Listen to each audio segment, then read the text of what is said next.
There's this line in the song, I'm holding on, why is everything so heavy? And if you've ever felt like that, like really, really felt it, the way your bones ache with it, the way it sits in your chest like a rock, weighing so much, then you know.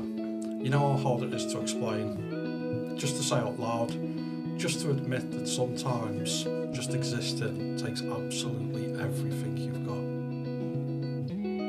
So that's why we're here. Mind Matters is a podcast from the people who brought you Who Cares, and it's not just another podcast about mental health. It's a space where we drop the act, there's no sugarcoating, no just think positive, just real talk. About the days when the weight wins and about the fight that nobody sees. About what it actually takes to keep going when everything in you wants to let go. We've been the people who couldn't get out of bed. We've been the ones that smile whilst we're falling apart. And we've learned this. The moments that we drag the stuff into the light, that's when the power loses. That's when we realise we're not broken, we're just human. So, whether you're here because you're struggling or because you love someone who is, welcome. You're safe here and you're not alone. Hi there, and welcome back to Mind Matters, the amazing podcast, if I do say so myself, where we talk about mental health, have a few laughs along the way, and today... Emma's back. Emma's back. Back again. So, feeling lonely? You're not alone. Yeah, well, that's a little bit cringy, but we're starting with the obvious irony. Whether you're flying solo in a flat share of 4, surrounded by people but you're still feeling isolated, or channeling your Victorian ghost in the attic vibes, loneliness can sneak up in all kinds of ways.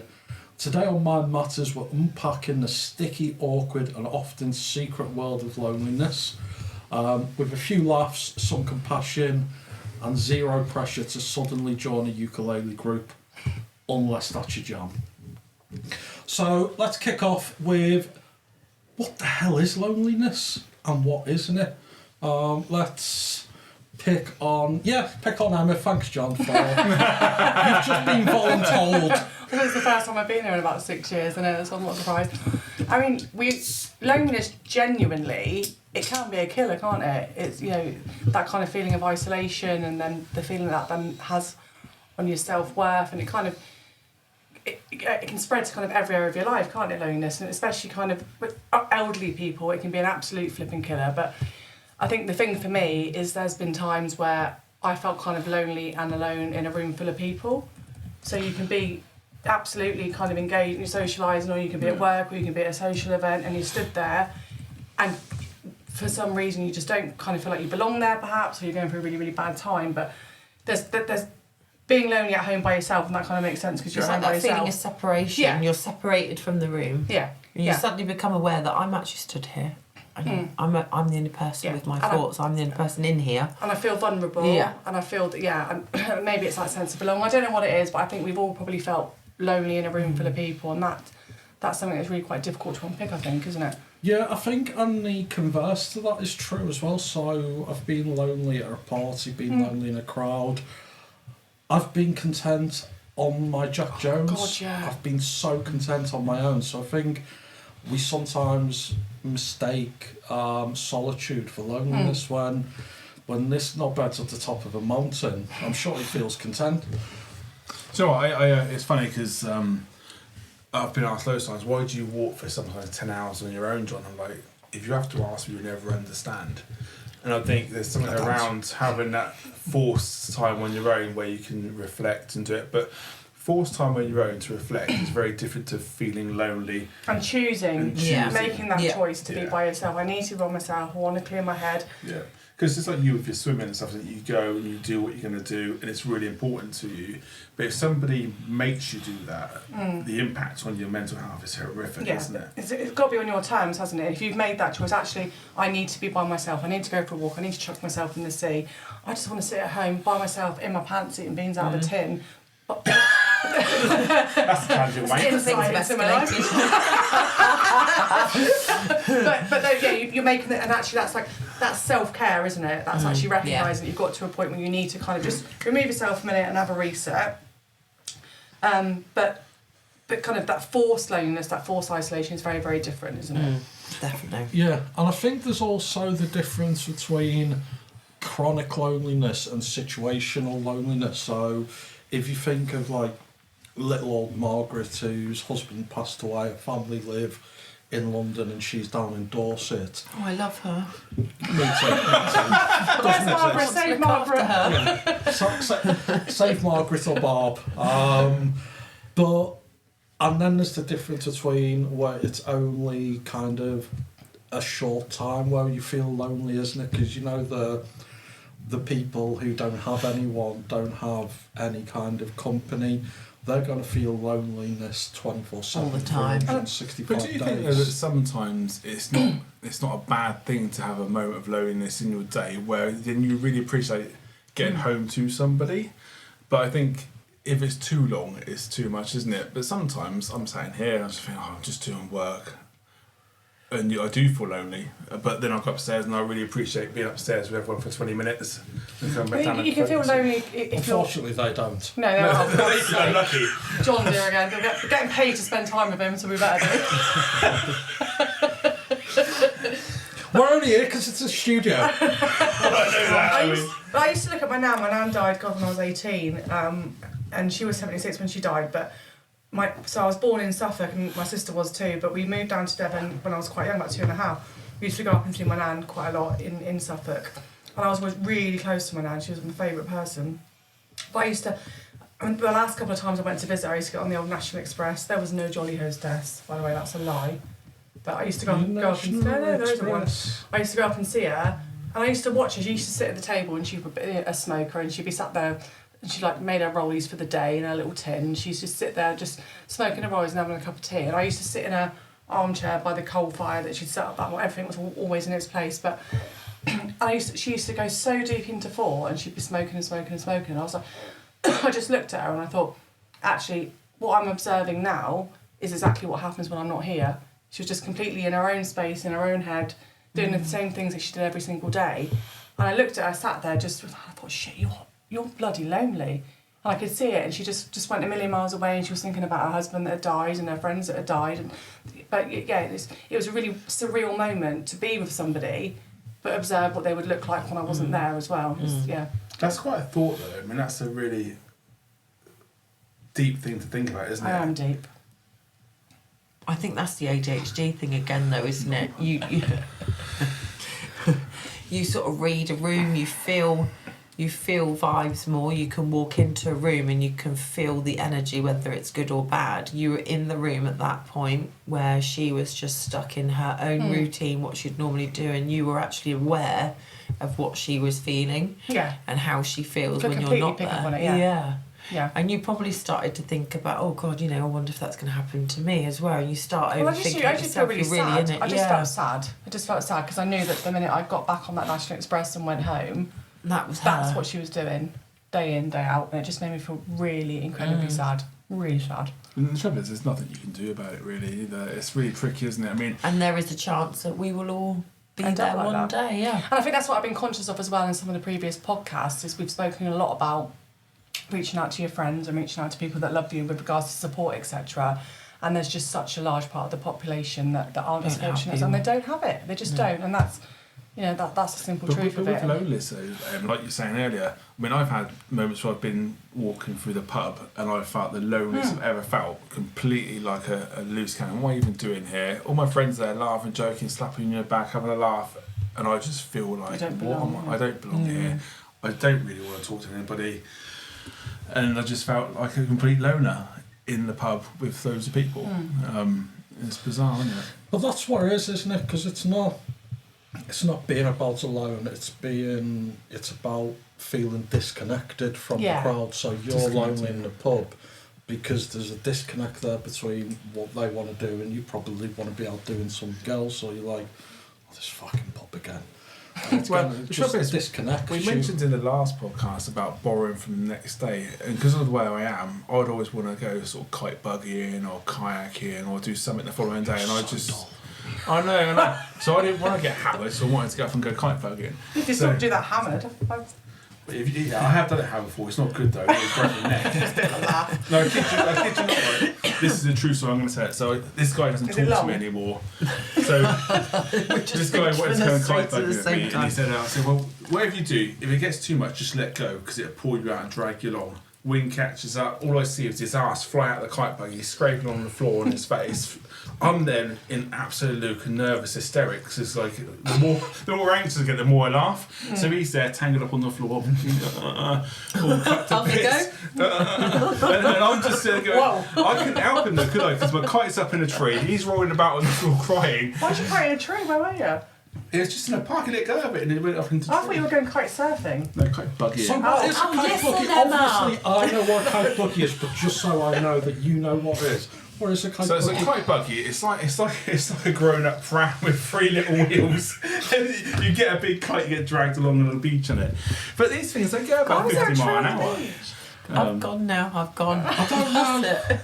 Anyway, we're moving on before we start like. Yeah. So anyway. I've just dysregulated. Anyway, so why does modern life make us so lonely? We're in a tech I'm going to bang on. I'm going to bang world. on again about tech and how we communicate using technology and social media and how we don't. You bang on. I'm going to bang on, and we've all, if you kind of sat there and you've got not what to do and you're just, oh John, be quiet. But you're scrolling, and that's all you do, and that's your human connection for the day. You start to feel a bit brain dead, and actually, like, and with regards to social media, everyone's off living their best life. They've all got millions of friends. And people only post their best life. Yeah, but they're all having the best time, and you're sat on your sofa in your Greg's joggers and your Aldi Crocs. Well, you would do. I am, yeah. Yeah. And you think, and I'm just sat and I've got like bugger all to do, and I'm. But you see, like these girls out of all of these friends. I mean, they might not even know half of them. But they're all having selfies, and they all look really happy, and they're all immaculate. Yeah. And they think, or families when when you're a separated family and everyone's out and it's mum and dad and kids and they're all having a lovely time and hashtag making memories, my amazing family. So it's all this stuff that's being kind of force fed you all the time. It's not being force fed. And that can make you feel lonely, even if you're not lonely. Yeah. Even if you didn't feel lonely before you picked up your phone, you bloody do when you've been looking at that because you're comparing everything. But they often though, when you see them taking photographs, instantly as soon as the photograph's taken, they look miserable. Oh, of course, we know that. We all know that. Yeah. We all know that. But when you're in that zone and you're at home on your own in your pants or whatever, and you're going through on all these immaculate girls, I don't know, why are we always in our pants? And the cans of beans. This episode of Mind Matters was brought to you by Calvin Klein. But yeah, you do, and I think that loneliness can come onto you as easy as that. Just, I can be fine, pick up my phone, and I see Tom, Dick and Harry's out with their family, and such on a night out with them, and I've got no friends to play with, and all of a sudden I've got no friends and I'm lonely. It does depend on mindset sometimes, because I've been talking to a friend recently, and they're going through a marriage separation, and he's the man, so kind of, the little girl's with the mum, and he's really missing that and that type of thing, and he's kind of worrying about missing out his little girl's life, which is absolutely understandable. But he's like, I haven't got the life I thought I was going to have. And I was like, but you were so unhappy in your marriage. You were so miserable. And like, we've been there. But you were so unhappy, so miserable, that every time that door turned, your heart sank. You were being criticised, you were being put down. On edge. But you felt like that was better than the situation you're in now, where actually you can take control of your own life.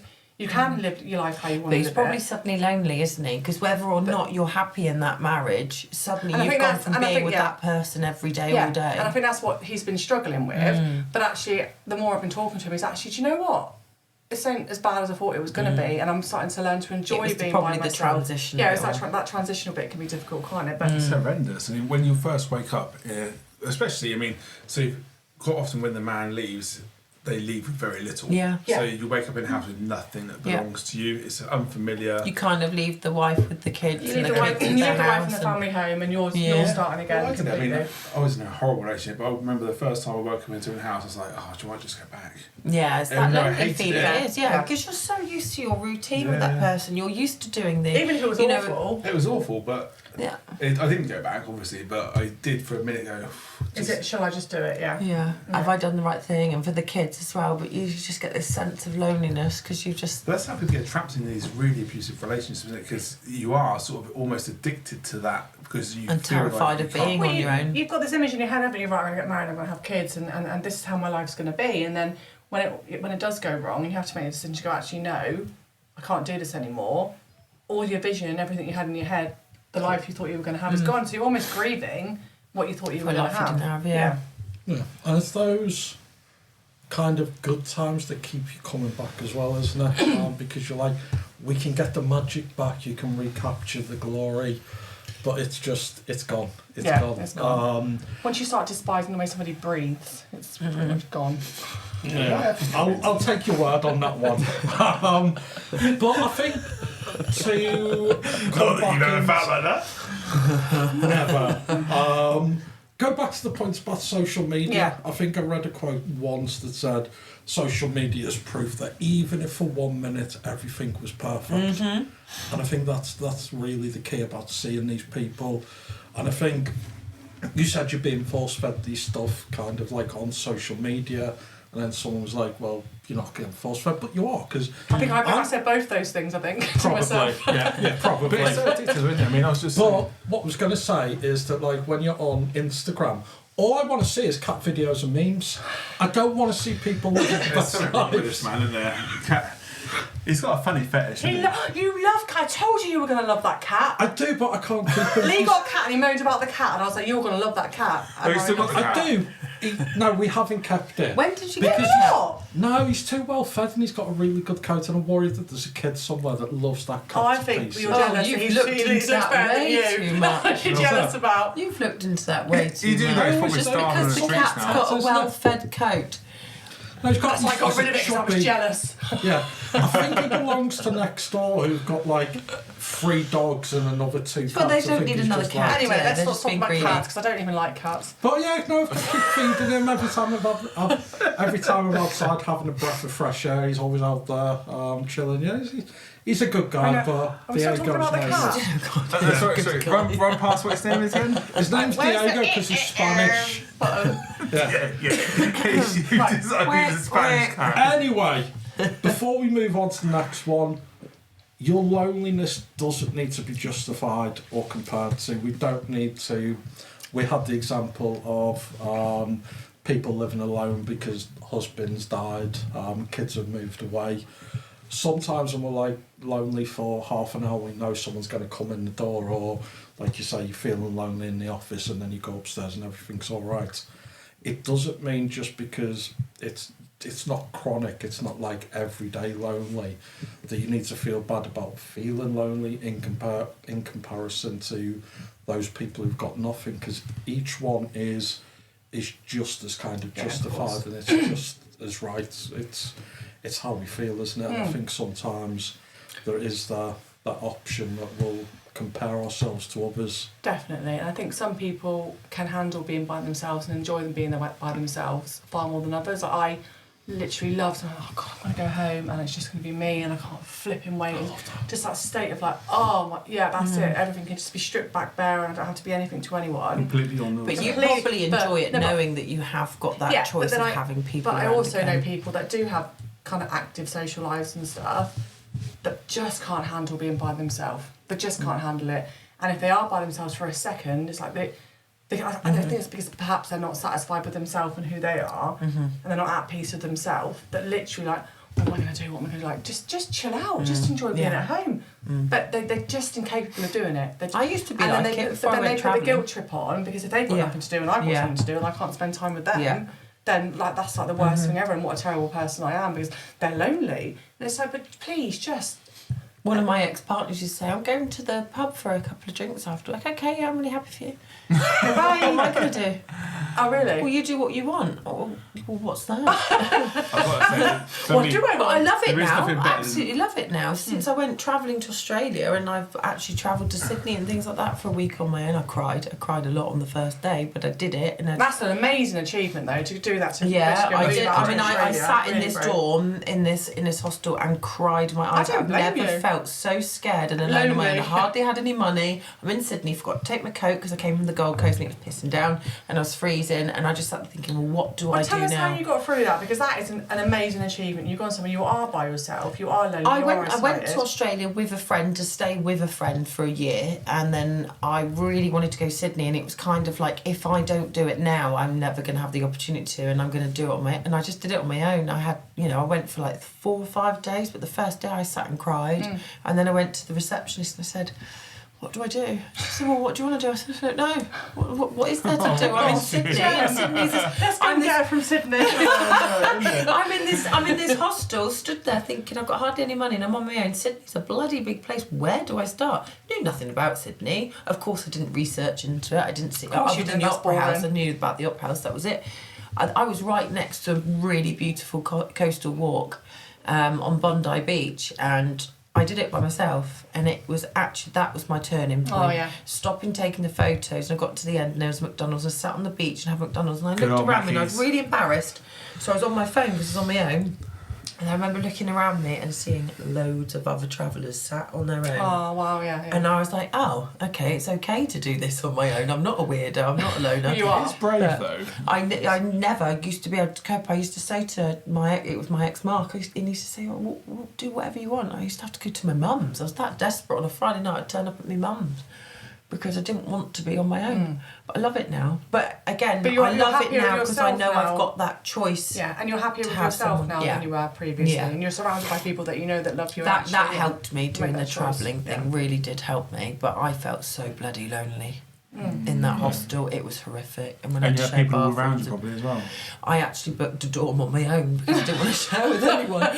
So I isolated myself. But Even the more. thought of being in a dorm, I would feel no, unsafe. I would've yeah, done I the same. couldn't have coped Yeah, with no, it. I And would've I done the remember same. looking at this mucus or this snot on the wall. You Someone, weren't sure. someone had picked their nose and it was green all down the wall. And I remember, I was so OCD. Like I'm OCD now, You're and bad enough now, yeah. but I was really bad. And She was that- going to pick me up from work earlier, but I said, because Amy had an upset tummy, well, put a mask on. Did she put a mask on? No. Disrespectful cow. Turn up to be cold, no mask.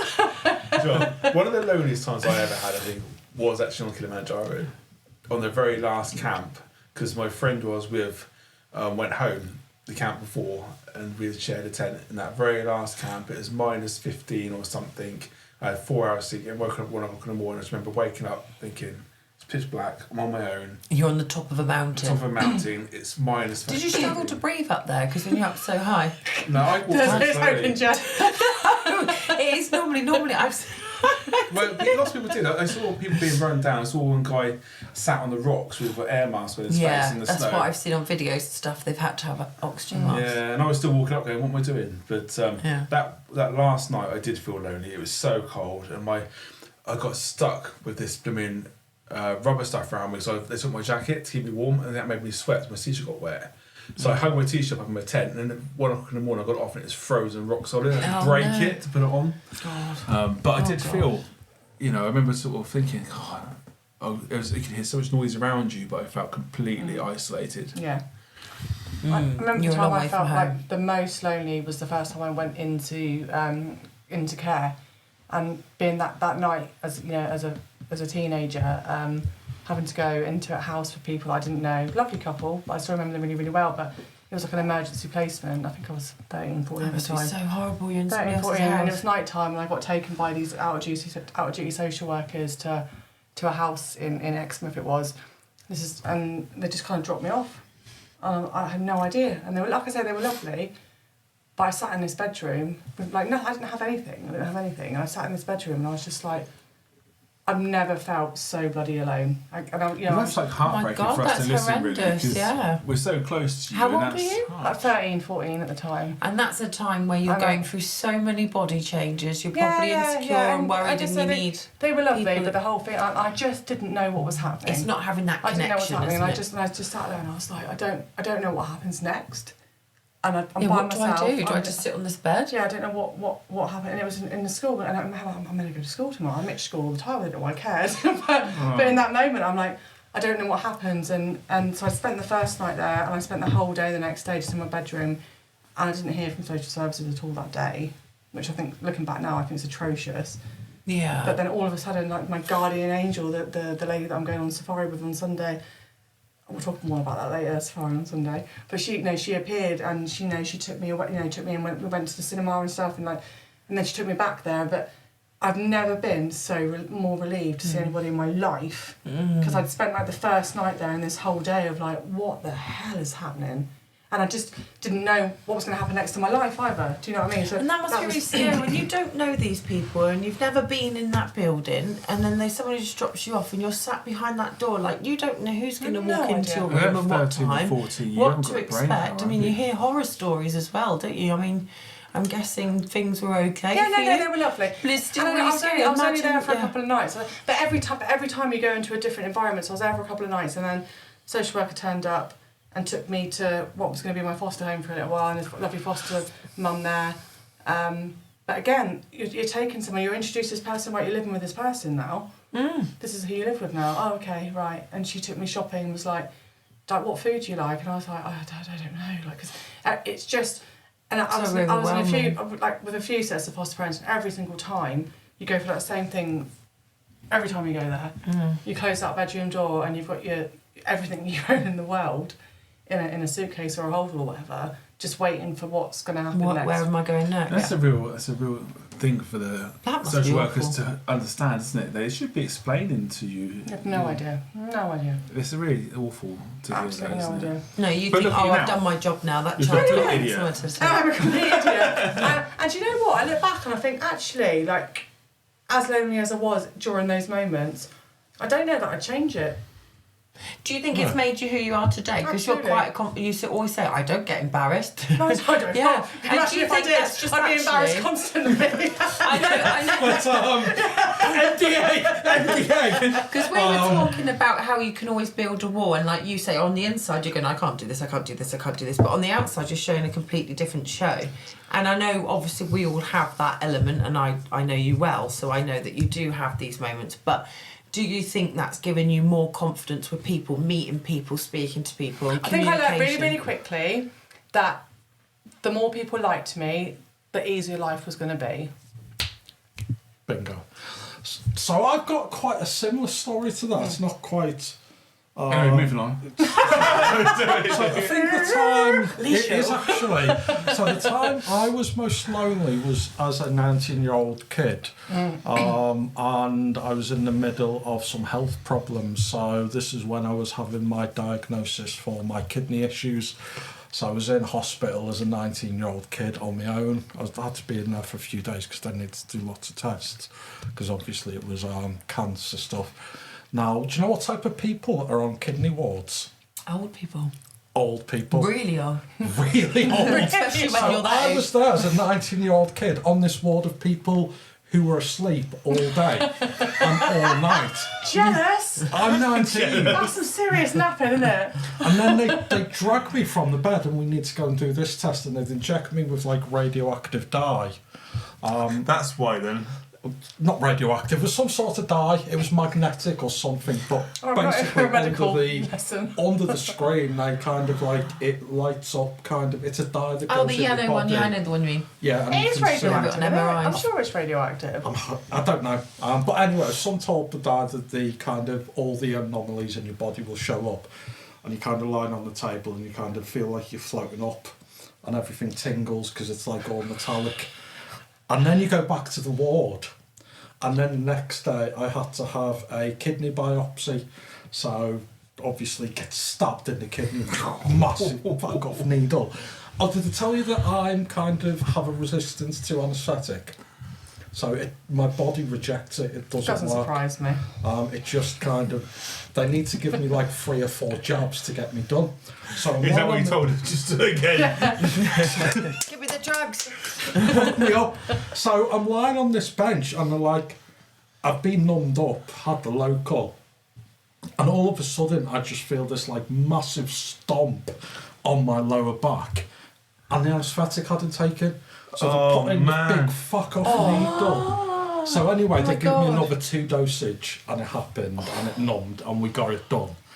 And then because you've had a kidney biopsy, they put this like ball of bandages on your back to obviously, and you've got to lie down and put pressure on it, so you can't move off your back for like 24 hours. Oh, they replace your kidney with a ball of... No, it's the bit where the Where the needle went in. where the needle went in. So They they got that far, yeah. So they put that, so you're lying there, and I'm lying like on a bed that I can't move from with this wall of like 80-year-old people. I just never felt so alone. And That must be remember, awful at 19 as well, because 19 is still young. I was a kid. Yeah. Yeah, you were a kid, yeah. Yeah. We don't And think you're we're more kids, but aware you of were. what's going on as well at 19, aren't you? It's scary. But yeah, I think that was radioactive. It made you feel like you were floating in the air. It's definitely Yeah, radioactive. I think it's made in So- stomach. Especially if you were tingling and stuff. Epic. I was thinking of the yellow dye that they put in your body when you have an Iodine. MRI and stuff. Yeah, Yeah. that is, time was loneliness, and it was just weird. It's a horrible It feeling, was isn't How it? long were you in there for? About a week, and then I had to go back in once I got my diagnosis Yeah. to get everything done. That wasn't too bad because that was a cancer ward, so they were very kind of Not letting you asleep. bring in PlayStations and stuff like Okay, that. So yeah. I brought my games in, and it was fine Yeah. because I had something to do. But it was when Were you still I on your own all the couldn't do time it. though? Did you have visitors? visitors would come in. Doesn't but matter though. when you're there If for you're like in a Holland- week, Yeah, and then it's Yeah. scary, isn't it? When you're scared. When Amy was born, people would come and visit me, and I've spoken in previous episodes about it, but how lonely I felt in the neonatal unit after Amy was born, or even before she was born. And people come in, and again, it's that days thing, it's that loneliness in a room full of people. But you almost don't want people to be there, and they come into but they don't get it. They're off to go to Tesco's, and they go down the pub later, and they're taking their kids to the park, and it's almost that resentment thing that drives that feeling of loneliness. Because you're here, you come to see me. It's a tick box exercise, really. Maybe I'm Yeah. being unfair, probably am, but actually, you still feel so lonely. You're so shut off from the real world when you're in hospital. You don't know what the hell's going on outside, and actually feel a bit irritated for people that are going. I remember one nurse saying to me once, "Oh, I'm going to a festival this Oh, weekend." good for you. I thought, that's lovely, thank you. Yeah, cheers. I'll see you this all again. Do you know what I'm doing? But yeah, there's those types of issues, hospital stage, and I suppose that perhaps there needs to be a bit more awareness of, but there isn't the time, is there? Too There isn't busy. the time. People in hospital, to give nurses and that credit, they are really, most of the time, really caring. Oh, they were really lovely. good. They were Oh lovely. yeah. Yeah, She's it's not so the much time, fun. And she Yeah. would have said that without thinking, obviously. It's just chit chat. Oh no, isn't she it? was just trying to engage with me. Yeah. We were a similar age, and she was just trying to engage with me. She went, Guess what? I'm going to have a great I time. remember when I You enjoy had this. when I had my son, I dreamt of being a stay-at-home mum. My ex-husband wanted me to be a stay-at-home mum because I suddenly got pregnant with this baby that I was told I'd never have. And all of a sudden I'm sat at home, and you know where I live, I've not really got any neighbours. And the ones I have got I didn't know then. And I remember sitting there with this baby like day in, day out, and I had the life that I always wanted. Apart from Jeremy Kyle got taken off her as soon I as I fell know! pregnant. That cheesed me yeah, off. That's right. That really cheesed me off. I loved JK and Yeah. had the baby. Oh, we don't do it anymore. Oh, Brilliant. good then. I'll just sit here and do nothing then. Keep my child alive. It's their fault. I became lonely. But yeah, I did. I'd gone from this real sociable person that loved talking, going out, chatting, dancing, holidays with the girls, to suddenly I'm in this house, no neighbours. My husband would be out working all the time, and I'm there. And I remember saying to my friend, I don't even know who I am anymore. I feel like I'm just a mum. And she was like, "Oh, welcome to motherhood." And I was like, "But no, I'm literally like waking up in this house and going to sleep in this house." She was like, "Well, go out for what?" "Well, I can't. There's no pavement." And like hubby had the car and stuff. And all of a sudden I felt really lonely and really disconnected from my old life. I Like, think Is so there a many people lonelier? Is there a lonelier point in life? Do you think than it's 3 o'clock in the morning, and your baby's screaming, And you're on your own. and you're on your own. You're sat on the edge of the bed, and you're trying to get your baby to sleep, and you literally feel like you're the only person in the world. yeah, and you just want someone just to help you for a second. Yeah. So I remember when Jacob, my eldest, was little, I'd crawl in the room next to him, get him to sleep, and then try and slide I've done and that. slither out of the room. And he'd get Oh, to my the They door, just slide Yeah. off the mattress like. and That's suddenly, why mine Or when slept they with me in fall the end, asleep John. on you, and you're like, I can't move. Yeah, that's I live here now. Gonna go, isn't Yeah. it? That's He's why gonna he go, slept in my bed and he's still there now Oh, at Amy's 6 in my years bed. old. Yeah, absolutely freaking It's amazing. so much easier. You haven't got to do any of the sneaking. There's no risk. No, but when you're a involved. baby, and you just want to go. Like it's like 7 o'clock. You put them to Yeah. bed, and I was like, Yeah. But going, I think the amount of people that are lonely in marriages, as a Oh, percentage, God, yeah. is Bloody probably blimey. massive. I think if you And might again, be it's these happy, phones. but- These phones as well are a big bugger for it. Yeah, because you sit there ignoring each other. You said, did you see them all at dinner time? Even if you go to restaurants, you notice it. You do notice it. The couples can be sat opposite each other on their phone. It's just like, you're there. That's the person you spend most of your time with. And you want nothing to say to that person. Yeah. Nothing. But I said to you, didn't I, on the phone the other night, on holiday last week, I put my phone away for 2 whole days. Yeah. I left it in the hotel room, and my daughter really Yeah, thrived. you did. She You saw things about her you absolutely- hadn't even noticed, didn't you? So. Oh yeah, because I work and I don't see her every day, but there was things about her personality that I didn't even realise she did. And I felt really bad about it when I was like, oh my God, how have you been doing that for ages, Dad? All right, okay. Yeah, shit. But I had the best time. Yeah. But the first half a day, I felt like I lost my arm. Yeah. I was like, But the fact you did that's a big thing because Especially you when do you've got everything from business your to phone. run. You got like Jen says, your business, and Oh, you're so everything. actively involved, and you do other bits and pieces like voluntarily and. But the fact that you did that's a huge. oh, it is. That's Yeah, huge. I did feel lonely. But now, I've actually, every time I go away, I am going to put my phone and lock it away and just... John said that to me actually. He was like, when you go on holiday on Sunday, like don't take your phone, take a camera, and for a couple of days, like just put your phone away. But you're probably not going to have signal in No, some of the probably not, places no. you're going to I'm anyway. going to Zambia, everyone. But you, Sorry, but you 2 weeks. still flick through this thing. How often, right, do you get on Facebook and you flick through, put your phone down, typically you get on Facebook, you flick through the same stuff, put your phone down. No, it's just nonsense. And do you know what? I've changed. it's nonsense, isn't it? It's And really what can I say to ridiculous. you? And then you go on Instagram and it's the same face on Facebook. Which one am I going to like? Instagram or Facebook? Like, Got to It's come out like both. I was saying to you the other day, I'm actually really, really tempted, and I need to try and find a way of keeping my business pages and my Messenger, but without my Facebook. I am not interested anymore. I was sat next to her and I said, look, negative, and it was literally plane crash, this, that, and the other. But I was having to show her how to stop refugees, seeing like it things was like that. racist stuff, like people dying and cancer, and I'm like, I don't want to see this. Yeah, but the all reason day. you're seeing it is because you've clicked on it I previously. The algorithm's going, You've chosen that. Yes, it was, and it was literally that's all that was coming up. Puff Daddy's done this, and he sent a girl there, and oh god. Do you know what I did this week? So on LinkedIn, I put a post on every single day. I noticed. Yeah.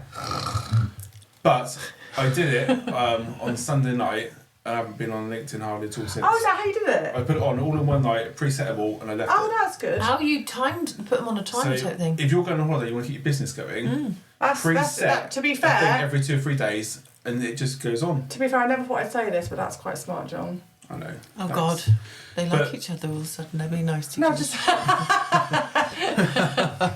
But yeah, no, I've changed a few things in the morning, haven't I? So I used to wake up, alarm would go off. First thing I do is pick up my phone, go through, scroll, go downstairs, make a coffee, get into bed, have my coffee while I'm waking up, scroll. And I try not to do any voice notes or anything and in now. those moments when you're doing that and I'm doing that and we're all doing that, our kids are lonely. Yeah. That's So what we've got to remember. Our what kids we've are been by trying to do themselves. is get the kid to school, and then I answer my But first my voice daughter note. said that to me though. She went, nobody wants to play with me, and I felt Oh, so don't, guilty. John. So bad. I put my phone down and I went and sat and played with her. But she looked so sad. She went, no one wants to play with me. No one likes me. I'm like, John, put your phone down. Yeah. Put your So bloody phone down. I was looking at nonsense. As a kid, a child is lonely. Like you've got, And that's your time for unwinding, and you kind of feel entitled. I paid for this holiday. I work hard. This is my holiday too. But actually, when a young kids are child priority, is aren't they? feeling The like kids are that, priority. yeah, that's the They're not stuff gonna be that young changes forever, them are for they? life, She's isn't only it? 6, and And they go to bed early on holiday most of the time, and that's when you can sit and scroll, and that's what we did. Yeah, isn't they're not it? going to be young forever, are they? No. the thing is, I mean, I read a quote somewhere that was Do you your actually read quotes? You weekend say a lot is like their quotes. childhood. so say again, I'm not listening. Your weekend is their childhood. I shared that on that LinkedIn. what- Yeah, and you did it, but yeah, it's true, Yeah. isn't it? Yeah, your it's- weekend is their childhood, and that Yeah, I love we that brought quote. these kids. But it's so bloody true. And our weekends will be our weekends when they're old enough to look after them, like, or when they don't need us anymore. Yeah. Until that But point, that's the only time I get with my boys, the school run. They're to school Yes, but and that's home it. and cook his But dinner. that's So why I'm this just quote like, was- I that's- don't use my phone anymore. that's why this quote was so important. Your weekend is their childhood. Yeah, You no, I get, love that. you get 18 summers with your kid, 18 Christmases. I think It's you'd be, nothing, is it? No, When you that. think Oh about my it, god, when you Got 8 actually think like left. that. Ben's 10. Yeah, 18 Yeah. summers and 18 Christmases with your kids. Well, you don't even really get 18. No, I know, do you? but I mean, Let's that's the face it, maximum. yeah. But still, when you put it into context like that, it's bugger all. that's And we are. heartbreaking, isn't it, when you think about it? Yeah. But I think it's a really good challenge to all of us, isn't it? To maybe even pick one day a weekend and go, right, I'm going to check my phone before they get up, I'm going to put it away, I'm not going to touch it until tea time. And just ignore it. I mean, it's really hard. And it is like an addiction, your phone, because it's everything. And I we think can just help when- other people not feel lonely, though, can't we? We've been talking about how we felt lonely, but we're also responsible for the people that we love in our lives to Making support them them not lonely. to feel lonely Yeah. as well. And actually, if we're so wrapped up in our own lives and our own selves and we're glued to that bloody thing. Or I've got to say whatever. that if we do it though, we will let each other know, because what will happen is we get our phone at 7 o'clock in the evening, there'll be like a million messages from you, where are you, where are you, where are you, where are you? Last night I was like, it's okay guys, channel had 99, SOS over. And I didn't worry about. I used to be thinking, oh, I can't go sleep because what if I miss out, or what if they worry about me. Now it's just like I am doing my thing. I'm going to bed and I'm going to sleep, and that's that. But I used to worry about letting people down and not being present, and will they worry about me or where they think I am. No. But last night it's just like, I'm going to go sleep now. But those times with my son, eating, breakfast, going to school, in the school, like that's going to set him up for his day. If I'm on my phone or if I'm listening to voice notes He's and stuff lonely. like that, yeah, he's going to be lonely, and I want to set him up for his day. And we chat about how he's going to be at school. And What do you think about all this, Ellie? It's a little bit crazy, isn't it? And I think one thing that we have missed out on this episode we haven't talked about yet. We've talked about these, we've talked about tech. What about the rise in remote working? So, I mean, that is You're on the road a lot, aren't you? to, yeah, on the road a lot, which is what I like. What I don't like is being in the home office all the time, because I've realised I everyone will cannot go do out. that. I Do you know what? can't. That's really interesting, because we introduced Slack about 4 years ago to our care team, and at least 3 or 4 people Do you want to said. explain what Slack is? Everyone might not So know. Slack is like a professional WhatsApp that you can lock the rooms and lock the environment. So if you've got a team, say Newton Abbott, the team could just be in the Newton Abbott environment, and one might be in Tim or whatever. But what our team said to us really quickly was, I don't now feel alone. Because they can go on, they can ask a question and somebody will answer instantly, because their peers will come back and go, so they're not necessarily working alongside of someone physically, but they have got a little team. They've got this instant that's connection that they're really fond of. Because when you work with people day in and day out, you do become really good friends. Yeah. So they could literally go, I can get you straight away, or somebody will help me.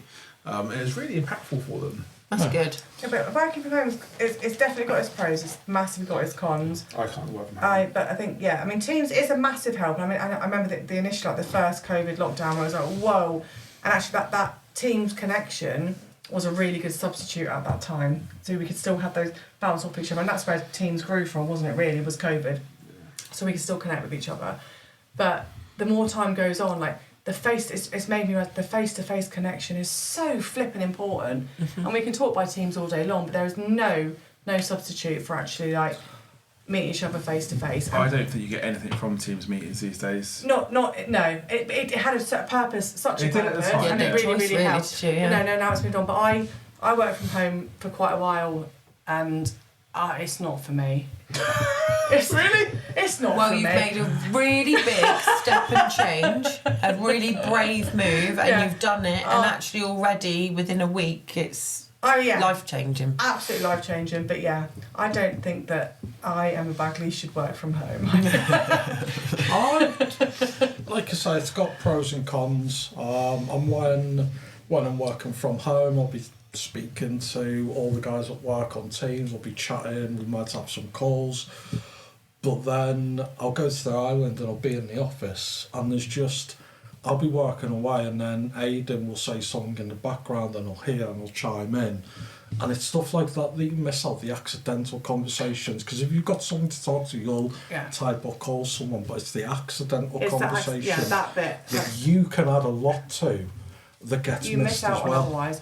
I think there's pros and cons to both sides of it, isn't there? But what I have realised being back in an office environment this week is those interruptions as well that I found frustrating.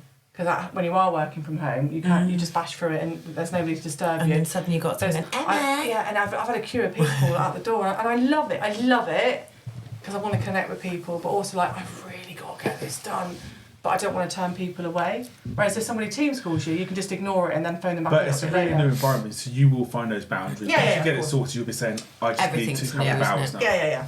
Yeah. Well, believe it or not, we're almost out of time. We've got half of the stuff that I've prepared for this episode uncovered, because the first few were so chunky and lots to it. So I think we should revisit loneliness because there's a lot more to talk about. I think, yeah. Just run through some bullet points very quickly. Yeah. What the other ones Just that I out of got? interest, Yeah. like what we've missed. Coping mechanisms. I think coping mechanisms we should try and touch on quickly because previously we've had feedback that we've not always Yeah. spoken about how to kind of address some issues. So, what are the coping strategies? So obviously you've got the Netflix black hole, which we can all Doom slip scroll. into.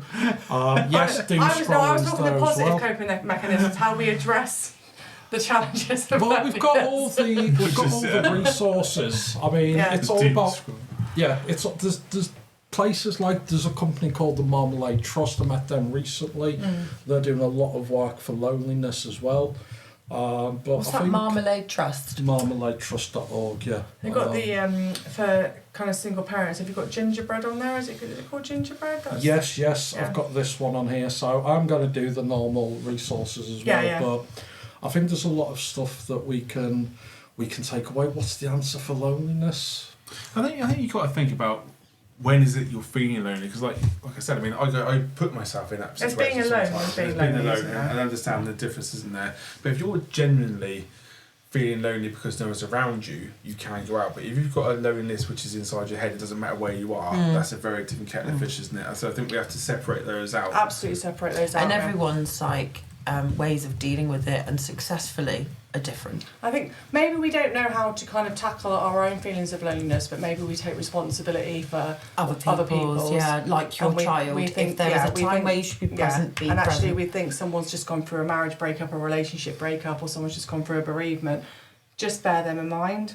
It's about that. It was 8 minutes ago, isn't it? Yeah, and reach out to them. So It's funny though because every now and then I've got people like Lee and people that before I just phone up and go, I don't want to just phone to say hello, and that doesn't happen anymore, does it? So just do that. Yeah. Go Have for you your seen just phone that reach thing book. where out they're to ringing people. up and saying, I'm just ringing up? I do that all the yeah, time. but I think we're in danger of kind of missing that bit of people that genuinely don't have those people they can phone. So it's, Yeah. I suppose what can people in a situation where they don't have kind of a close network of friends do, and put themselves into those difficult situations where perhaps they've got to challenge themselves. So you could say, join a social group or do this and that, but that's incredibly difficult to do when you're by yourself, isn't it? Yeah.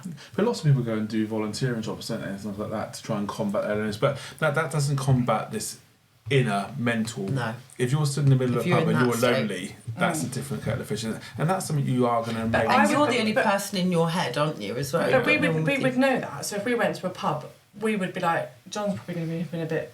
I would, if I went to a pub now, Yeah. I'd still feel the same. Yeah, no. But the thing is, we know that. So actually, that's what I'm saying. That's then our responsibility to be sensitive to that. So if we all went to the pub after tonight and we were, hey, actually, John's probably not feeling all right, and for us to then make that extra effort.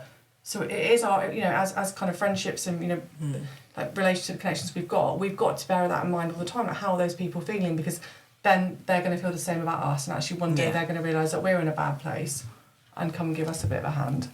Yeah.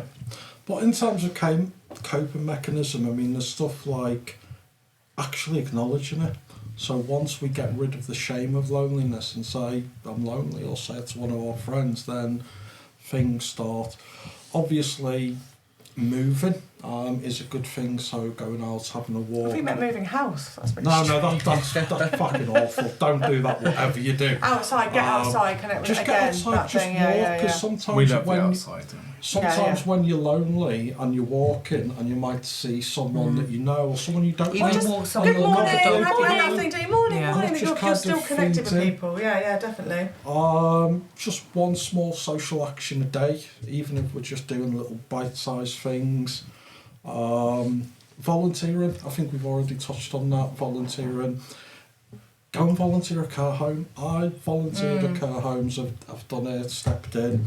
I'm a trustee for a care home, and I go in and sit with some of the residents, and it's amazing. The You really are stories God, they aren't have. you? He really is so godlike, lovely. isn't he? I'm yes, just normal. Where's Margaret, Just by the way? normal. Anyone got any closing thoughts on loneliness? We definitely have to come back to this episode. I think just that recognition that we're probably all lonely at times, and the nonsense that we see on social media. Although social absolutely has its place and I use it, but it's that let's just not compare our lives to other people. No, that's a big one. But I also think understand your loneliness. So for me, I know if I go out on a Friday night to a pub, I will just feel lonely. You're going to feel lonely. just don't do it. Just don't put yourself in that position. Just don't do it. It doesn't mean you can't go out, doesn't mean you can't go for a meal, doesn't mean you can't enjoy it, but do things that you know you're going to feel. Don't take yourself to. You're not going to take yourself to Spoons at 11 o'clock on Saturday night. I'm just not going to do it. No. But I might go to the restaurant with you guys Yeah. and have a great afternoon. You know, that's Yeah. what it is, isn't it? So just be mindful of how you feel in different places. Yeah. Definitely. Yeah, well, the same as John, really. Don't put yourself in a, if you know that you are going to feel, well, for me anyway, when I know I'm going to be on my own and I don't want to be on my own, it's about making plans going forward and stuff as well. But yeah, I think you've covered it all, really. What about you, Lee? The god of Go the on, group. Godly. I've always got my clothes and stuff. Oh, here we go, right. Yeah, ChatGPT, come on. Yeah, here's the truth. Loneliness doesn't mean there's something wrong with you. It means that we're human. We're all wired for connection, even in our modern lives sometimes. Make it hard to reach out. Whether you're ready to join a club, text a mate, or just say hi to the person next to you in a queue, it all counts. Tiny brave acts can lead to big, meaningful shifts. You're not weird, broken, or needy for wanting connection. You're just a person with a beating heart, and somewhere out there, someone else feels the same way you do. Maybe even listening to this podcast, so keep going and keep reaching. You're not alone in this. And as always, we've got some resources, so always the normal ones as well. So Samaritans 24/7 free advice. Call 116123 or samaritans.org. Mind is always a really great place with lots of advice. And that's www.mind.org. Shout, we've got confidential tech support, so just text Shout to 85258. Befriending and social connection, so we've got the silver line, and this is really great, so it's for everyone aged 55 and over. 0800 470 8090. And what was that called, sorry, that one? That is the silver line. I think it's probably Named after you. hair. Yes. No, I'm gold. 0800 470 8090 for friendship and advice, or go to www.thesilverline.org.uk. Age UK does some amazing work, social clubs and phone a friend scheme, and that's www.ageuk.org.uk. There's Re-engage, which is tea parties and group chats for older adults, and that's www.reengage.org.uk. And we've got meetup.com, so local events organised by interest, and that's www.meetup.com. The Cares Family, and that is a connection in UK cities, and that's www.thecaresfamily.org.uk. And Together Go is a loneliness-based charity, www.togetherco.org.uk. And we've got Marmalade Trust, who are based in Bristol. They've just arranged the first ever Loneliness Awareness Week, and that's marmaladetrust.org.uk. So that's an incredible amount of... That's a lot. That is a lot more That's than incredible. normal. Which just goes to show the issue of loneliness and how big it is. But it's amazing to know there's that much out there. I wonder if the next time we invite somebody from Mind On or something like that, and see if we can get somebody to come and join us from one of these. I wonder as well if there's been more of this coming around about loneliness because of the pandemics and stuff. I'd I imagine wonder so. more. It's definitely Because highlights. mental health's really declined since then, isn't it, as well? Yeah. Yeah. But thank you everyone for listening. Feel free to reach out. And as always, till next time, look after yourselves and each other.